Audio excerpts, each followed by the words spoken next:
This is Ibrahim al-Rubaysh, senior advisor for al-Qaeda in the Arabian Peninsula, one of the most wanted terrorists in the world, and just one of the men released from Guantanamo Bay and now back in the fight for global jihad.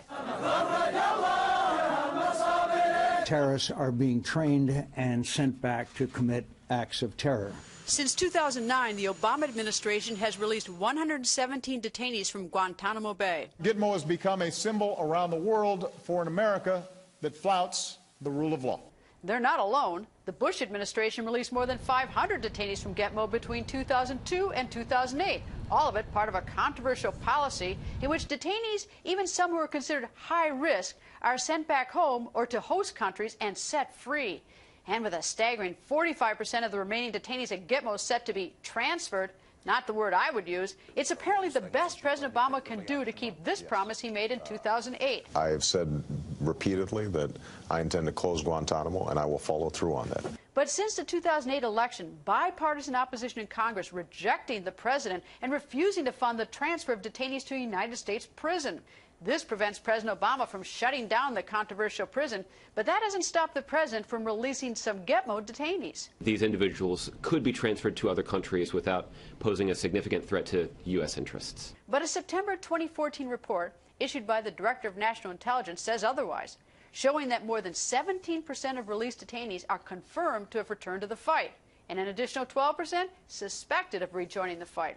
Former detainees like Abdul Rahim Muslim Dost, a supposedly low-risk detainee, is now actively recruiting for ISIS. A horrifying situation that has Senate Republicans introducing legislation blocking the release of medium and high-risk detainees from Gitmo. Now is not the time to be emptying Guantanamo with no plan for how and where these individuals are going to go. And the move gaining momentum now that intelligence officials have linked the brutal attacks on Charlie Hebdo magazine in Paris to al-Qaeda in Yemen. And Congressman Adam Kinzinger joins us. Good evening, sir. Hey, Greta. Thanks for having me. Thank you for joining us. The Gitmo Review Task Force agreed to release these five years ago in January 2010. Now fast forward to now, and it's being done now. Of course, now in light of what happened last week, it's certainly on everyone's radar screen. Why did they wait 5 years, and what do you think about this timing? I don't know about the wait. I can tell you the timing. I mean, regardless of whether the president thinks this is in America's national security interest in his own mind or not. I mean, the fact is, in the middle of this, I guess, awakening of jihadism, of Islamic jihadism, the message that's being sent, not just even the risk that these 5 men may pose, and it's really possible by statistics that one of these men will go back to the battlefield or be a leader. And plus, keep in mind now, they're going back as a leader that has been in Gitmo, so they come out with like new stature and everything else. And so, regardless of the actual risk they pose, the message that's being sent to the Middle East right now, to our allies and to our enemies in the Middle East, is that as America is quickly retreating from this war of ideology in the Middle East. And that is very dangerous. I think that's led to the rise of extremism, the rise of ISIS. I think that's done more perception-wise to hurt our cause than anything. And so the message that's being sent is absolutely wrong. I would love to see President Obama come out and give a speech like, what we've seen out of the Prime Minister of Australia or Canada or France even now, and say that, this is a real issue and it must be confronted head on. The opposite message is being sent. I just don't get this, though. For 5 years, they've had the okay, and maybe they had to find a place to release them to. But 5 years ago, they okayed it. And I just don't get why the president doesn't at least wait another month or two when the Paris massacre is in our rearview mirror. I just can't get the sort of the wisdom of doing it now. I think it's like, to me, it's just so tone deaf.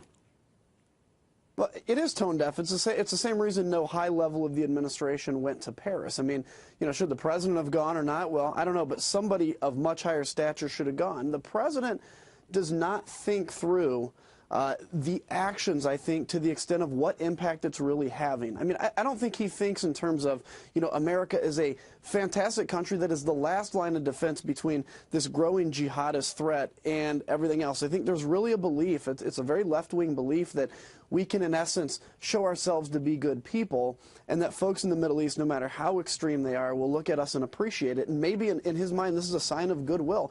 Well, look, goodwill doesn't work. What works is strength and power power. America's job in the world, frankly, is not to be loved, but it's to, whether we like the burden or not, we are a force for good. And if we don't do this, nobody's going to. And so the message that's being sent is terrible. And as you said, I don't understand why. I don't understand why now. Even if you're going to release him, which I don't think he should, wait a couple months.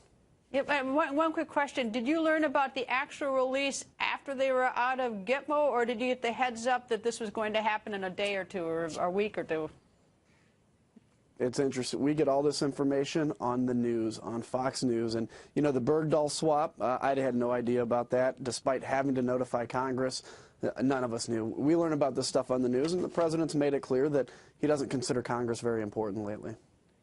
Congressman, thank you. And at least you're watching Fox. Thanks.